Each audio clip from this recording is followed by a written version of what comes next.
آج کل ایک مسئلہ زیر بحث ہے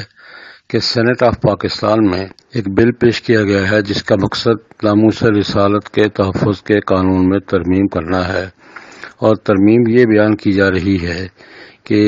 کسی پر توہین رسالت کا الزام لگانے والا یا اس کا مقدمہ درج کرانے والا مدعی اگر عدالت کے پروسیس کے مطابق یا پولیس کے تقاضے کے مطابق اس کا مکمل ثبوت فراہم نہ کر سکا تو توہین رسالت کے ملزم کی بجائے مقدمہ درج کرانے والے کو موت کی سزا دی جائے گی۔ اس کے مختلف پہلوؤں پر بحث کا سلسلہ جاری ہے۔ میں اس کے ایک پہلو کی طرف توجہ دلانا چاہوں گا۔ بل پیش کرنے والے حضرات بھی اور بحث کرنے والے حضرات بھی اس پہ ذرا غور فرما لیں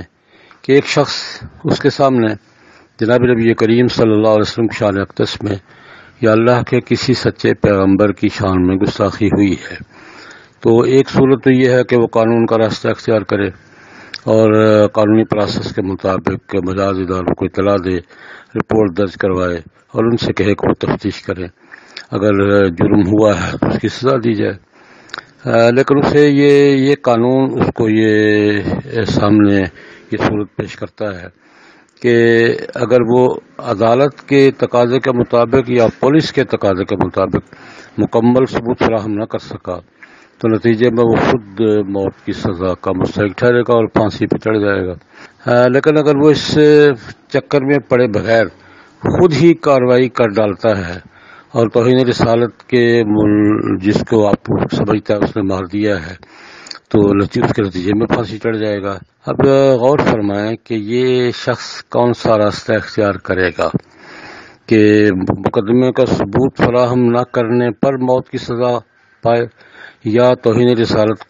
کے ملزم کو قتل کر کے موت کی سزا پائے۔ دونوں صورتوں میں وہ ایک پاکستان کی حیثیت سے یا ایک مسلمان کی حیثیت سے کون سا راستہ اختیار کرے گا جو اس کے لیے اس کی تسکین کا باعث بھی ہو اور اس کے لیے عزت کا باعث بھی ہو، وہ کیا فیصلہ کرے گا۔ اور یہ بل پیش کرنے والے حضرات خود کو اس مقام پر کھڑا کر کے فیصلہ کریں کہ وہ خود کون سا راستہ اختیار کریں گے،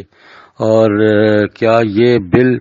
ملک میں لاقانونیت کو فروغ دینے کا باعث نہیں بنے گا۔ ذرا غور فرما لیں، مہربانی کریں۔ السلام علیکم ورحمۃ اللہ وبرکاتہ۔ ویڈیو کے نیچے سبسکرائب کے بٹن پہ کلک کریں، بیل کے آئیکن پہ کلک کیجئے تاکہ ہر نئی ویڈیو کی نوٹیفیکیشن آپ کو مل جائے۔